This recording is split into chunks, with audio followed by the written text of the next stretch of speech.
బాబు, పట్నంలో మీ ముగ్గురు చాలా జాగ్రత్తగా ఉండండి. మాకు సమయానికి ఉత్తరాలు రాస్తూ ఉండండి, సరేనా? ఏం బాధపడకమ్మా, మేం జాగ్రత్తగా ఉంటాం. అవునమ్మా, మేం పట్టణంలో చాలా డబ్బులు సంపాదించుకొని వస్తాం. అప్పుడు మన ఇబ్బందులన్నీ దూరం అయిపోతాయి. అలా అని ఆ ముగ్గురు పట్నం వెళ్ళిపోతారు. రమ తన ముగ్గురు కోడళ్ళు సుమన్, పూజ మరియు మీనాలతో కలిసి ఉంటుంది. తన మనవడు చింటూ కూడా వారితోటే కలిసి ఉంటాడు. అలా కొద్ది రోజులు బాగానే గడుస్తాయి. కానీ తర్వాత పరిస్థితి చాలా దారుణంగా అవుతుంది. రమ టెన్షన్ పడి తన కోడళ్లతో చాలా ఉత్తరాలు రాయించింది. కానీ ఒక్క జవాబు రాదు. ఏమైందో ఏంటో ఈ ముగ్గురికి అర్థం కావట్లేదు. ఒక్క ఉత్తరానికి జవాబు రాలేదు. అరే, తల్లికి కాకపోయినా కనీసం వాళ్ళ భార్యలకైనా ఉత్తరాలు రాయాలిగా. అక్కడికి వెళ్ళి అందరినీ మర్చిపోతే ఎలాగమ్మా? అయ్యో, అలాంటిదేమీ లేదత్తయ్య. ఒకవేళ వాళ్ళు అక్కడ ఏదైనా పనిలో ఉన్నారేమో. అబ్బో, పెళ్ళాం పిల్లోడు కూడా గుర్తుకు రానంత పనే ఉంటుందో. కొన్ని రోజుల తర్వాత వాళ్ళకి డబ్బులు ఇబ్బందులు వస్తాయి. మొదట్లో కుటుంబం అంతా కడుపు నిండా తినేవారు. కానీ ఇప్పుడు వాళ్ళు ఒక్కపూట తిని గడుపుతున్నారు. ఇక నీరసంతో చింటూ ఆరోగ్యం కూడా పాడవుతుంది. అది చూసి రమ కిరాణా షాప్కి వెళ్ళి లాలాతో ఇలా అంటుంది. లాలా, నాకు కొంచెం సరుకులు అప్పుగా ఇస్తావా? అప్పు కావాలా? నువ్వు ముందున్న అప్పునే తీర్చలేదు, ఇంకా అప్పు అడుగుతున్నావా? ఏ మొహం పెట్టుకుని అప్పు కోసం వచ్చావో? లేదు లాలా, నా కొడుకులు పట్నం నుండి తిరిగి రాగానే నేను నీ అప్పంతా తీర్చేస్తాను. మేమందరం 2 రోజుల నుండి ఏమీ తినలేదు. నా మనవడి ఆరోగ్యం కూడా బాలేదు. అయితే నేనేం చేయాలి? నేనేమైనా ఇక్కడ దానం చేయడానికి కూర్చున్నానా ఏంటి? నువ్వు నాకు బాకీ ఉన్న డబ్బులు ఇచ్చే వరకు నీకు అప్పు ఇవ్వలేను. వెళ్ళమ్మా ఇక్కడ నుండి, నాకు చాలా పనుంది. రమ బాధపడుతూ ఇంటికి వస్తూ ఉంటుంది. అప్పుడే తన దారిలో భోజనం పంచడం చూస్తుంది. ఆ భోజనాన్ని తన కుటుంబం కోసం తీసుకెళ్తుంది. అందరూ కొంచెం కొంచెం తిని పడుకుంటారు. కానీ ఆ రాత్రి మెరుపులు ఉరుములతో చాలా పెద్ద వర్షం మొదలవుతుంది. ఇక విరిగిన పెంకుల్లోంచి నీళ్లు కారుతూ ఉంటాయి. మెల్లమెల్లగా ఇల్లంతా నీటితో నిండిపోతుంది. దాంతో అందరూ నిద్రలేచి ఆ నీటిని గిన్నెల్లో నింపుతూ ఉంటారు. అలానే 2 రోజులు మరియు 3 రోజులు గడుస్తాయి. 3 రోజుల నుంచి వర్షంతో ఇంట్లో అందరూ విసిగెత్తిపోతారు. ఈ వర్షం ఆగకపోతే మన పరిస్థితి ఏంటో. అవునత్తయ్య, అసలే మన ఇల్లు ఒట్టి మట్టితో కట్టింది. ఒకవేళ ఇది కూలిపోతే మన పరిస్థితి ఏంటో. అప్పుడే పైనుండి ఒక పెంకు ముక్క విరిగి పడుతుంది. అందరూ ఇంటి నుండి బయటకు వచ్చేస్తారు. కాసేపటి తర్వాత వాళ్ళ మట్టి విరిగి పడిపోతుంది.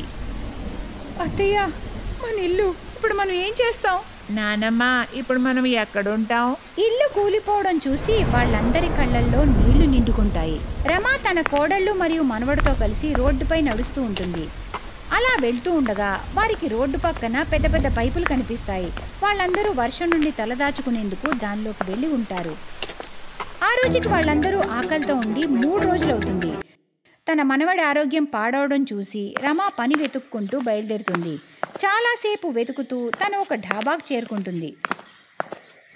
సేటు, నా ముగ్గురు కోడళ్ళు మరియు మనవడు 3 రోజుల నుంచి ఆకలితో ఉన్నారు. ఈ వర్షం వల్ల మా మట్టి ఇల్లు కూడా కూలిపోయింది. అందుకే నేను పని వెతుక్కుంటున్నాను.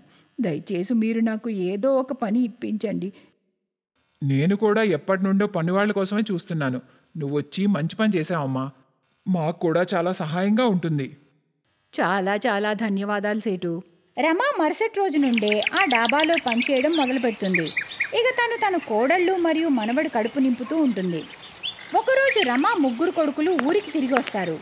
వారికి ఊరి వాళ్ళ వల్ల ఇంటి పరిస్థితి మొత్తం తెలిసాక ముగ్గురు రమ పనిచేసే ఆ డాబా వద్దకు వెళ్తారు. కొడుకుల్ని చూసి రమ కన్నీరు మున్నీరై వాళ్లతో ఇలా అంటుంది. ఏమైపోయారా మీ ముగ్గురు? మీరు ఈ రోజు వరకు ఒక్క ఉత్తరానికి కూడా జవాబు ఇవ్వలేదు. అసలు మీరు లేకుండా ఎలాంటి పరిస్థితులు ఎదుర్కొన్నామో తెలుసారా మీకు? క్షమించమ్మా, ఉద్యోగ హడావిడిలో పడి మేము మీకు ఒక్క ఉత్తరం కూడా రాయలేకపోయాం. పట్నంలో మేం బాగానే సంపాదించామమ్మా. అవునమ్మా, మేం చాలా డబ్బులు సంపాదించాం. ఇప్పుడు మనం ఆ డబ్బుతో కొత్తిల్లు కొనుక్కోవచ్చు. అవునమ్మా, ఇకపై ఇక్కడే మేము ఏదైనా కొత్త పని చేసుకుంటాం. అందరూ కలిసి సంతోషంగా ఉందాం. ఇదంతా విని రమ చాలా ఆనందిస్తుంది. ఆ తర్వాత ముగ్గురు కొడుకులు కొత్త ఇల్లును కొంటారు. వాళ్ళు సొంతంగా బిజినెస్ స్టార్ట్ చేసి ఇంకా ఎక్కువ డబ్బులు సంపాదిస్తారు.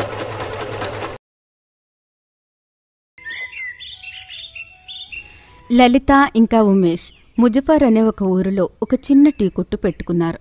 రోజు ఏదైతే సంపాదించేవారో దాంతోనే వాళ్ళు ఇంకా వారి కుటుంబం కొనసాగేది. కుటుంబంలో లలిత ఆడపడుచు ఇంకా 2 పిల్లలున్నారు. ఇదిగోండి సార్ మీ చాయ్. ఉమేష్, ఒక టీ అను బిస్కెట్ ఇవ్వు. ఇదిగో సార్. అయ్యయ్యో, ఈ వర్షం చాలా ఎక్కువగా కురుస్తుంది. 3 రోజుల నుంచి ఆగడం లేదు. నేను అదే ఆలోచిస్తున్నాను, ఈ ఊరు వదిలి పట్నం వెళ్దామని. ఎప్పుడేమవుతుందో అర్థం కావడం లేదు. ఊర్లో అందరూ అలాగే మాట్లాడుకుంటున్నారు.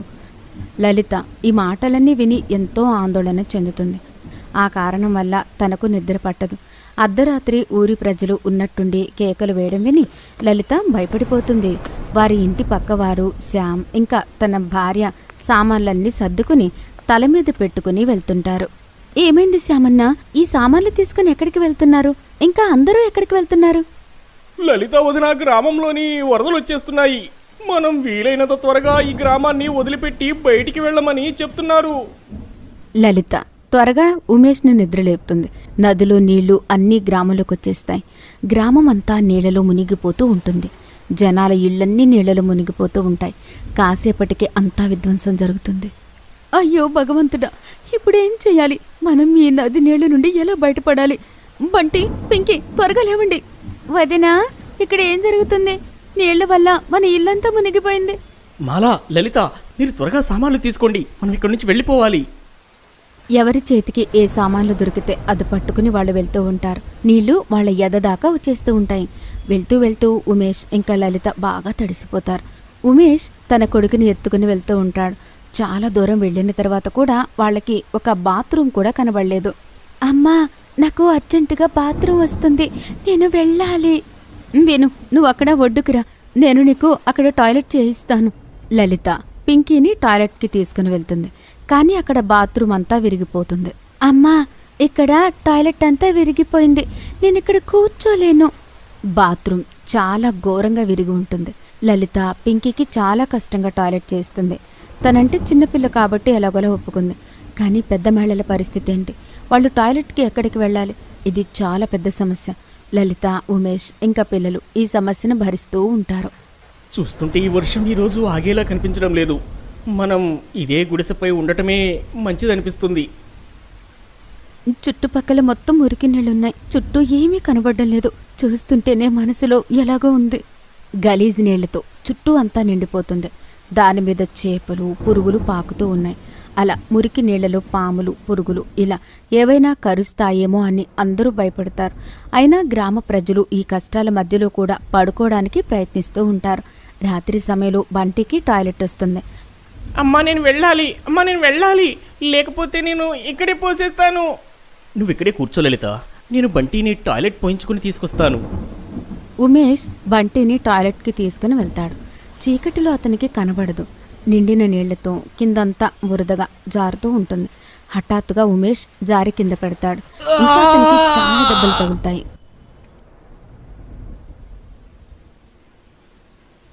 అయ్యో భగవంతుడా, ఏంటి ఇలా జరిగింది?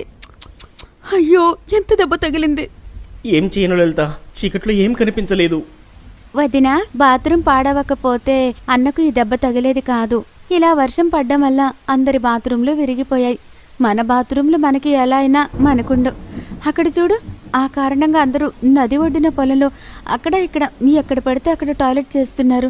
ఇలా అయితే రోగాలు ఎక్కువ అవుతాయి. మనం ఏదో ఒకటి చెయ్యాలి వదినా. మన ఆడవాళ్లపై ఇది చాలా కష్టమైన పరిస్థితి. నువ్వు కంగారు పడకు మాలా. ఉదయం అవ్వనివ్వు, మనం ఈ సమస్యకి ఏదో ఒక పరిష్కారం ఆలోచిద్దాం. సామాన్లలో నేను పసుపు కట్టాను, ఇక్కడివ్వు, నేను ఈ దెబ్బకు పసుపు రాసి కట్టుకడతాను. లలిత ఇంకా ఉమేష్ వాళ్ళ కుటుంబంతో కలిసి చాలా కష్టాలు పడుతూ ఉంటారు. కానీ లలిత ధైర్యం కోల్పోలేదు. తను ఎలా అయినా బాత్రూమ్ గురించి ఏదో ఒక ఉపాయం ఆలోచించాలనుకుంటుంది. మరుసటి రోజు ఉదయం లలిత నిద్రలేచి బయట ఉన్న చెక్కలను కొడుతూ ఉంటుంది. లలిత, నువ్వేం చేస్తున్నావు? వదిన, నీకు తెలుసు కదా, వరదల వల్ల మన బాత్రూంలన్నీ విరిగిపోయాయి. మన ఆడవాళ్లపై కూడా బయట టాయిలెట్కి వెళ్ళాలంటే చాలా ఇబ్బందిగా ఉంటుంది. నేననుకున్నాను మనం స్వయంగా చెక్కతో ఒక బాత్రూమ్ కడితే ఎలా ఉంటుందని. అది మన గ్రామ ప్రజలకు కాస్తనే ఉపయోగపడుతుంది కదా. హా లలిత, ఈ విషయమేమో అస్సలు ఆలోచించలేదు. నా కోడలు కడుపుతో ఉంది. తను మాటి మాటికి టాయిలెట్కి వెళ్లాల్సి వస్తుంది. తను ఈ విషయానికి చాలా కంగారు పడుతుంది. ఒకవేళ ఈ చెక్కతో టాయిలెట్ ఉంటే మన రోజు చాలా హాయిగా గడుస్తుంది. లలిత, మన ఆడవాళ్ళకి ఇంకా చాలా ఇబ్బందులున్నాయి. దానివల్ల మనకి టాయిలెట్కి వెళ్లాల్సి వస్తుంది. ఇలా మురికిగా ఉన్న చోట టాయిలెట్కి వెళ్ళడం కన్నా మేమందరం నీకు బాత్రూమ్ కట్టడంలో సహాయం చేస్తాము. మనకి రోగాలు రాకుండా ఉంటాయి. పదండి, అందరం మనం కూడా లలితకి సహాయం చేద్దాం. పదండి. గ్రామంలో మిగతా వాళ్ళు కూడా లలితకి సహాయం చేయడానికి వస్తారు. అందరూ విరిగిన చెట్టు కొమ్మలను నరికి ఒకటి చేస్తారు. ఇంకా మెల్లిమెల్లిగా అందరూ ప్రయత్నిస్తుండడం వల్ల చెక్క గోడలు నిలబడ్డాయి. ఇంకా బాగా కష్టపడి లలిత అన్ని చెక్క కర్రలతో బాత్రూమ్ కడుతుంది. చెక్క బాత్రూమ్ కట్టడం వల్ల గ్రామ ఆడవాళ్లపై చాలా హాయిగా అనిపిస్తుంది. లలిత, నీ ఆలోచన చూసి మాకు అనిపిస్తుంది మనం ఇంకా కొన్ని చెక్క బాత్రూంలు కట్టాలి అని. దాని బాధ్యత నేను నీకు ఇంకా ఉమేష్కి ఇస్తున్నాను. ఇంకా కొన్ని రోజుల్లో మనం ఈ ఊర్లోని చెక్క బాత్రూంలు ఎక్కువగా కట్టేద్దాము, సరేనా? మెల్లిమెల్లిగా అంతా బాగవుతుంది. గ్రామంలో చాలా చెక్క బాత్రూంలు కడతారు. దానికి కారణం లలితనే మొదలుపెట్టింది. ఒకవేళ లలితకి ఉన్న ధైర్యం అందరికీ ఉంటే వాళ్ళకి ఏ బాధ అయినా మనం హాయిగా ఎదుర్కోగలం. ఈ విషయం లలిత నిరూపించింది. Thanks for watching.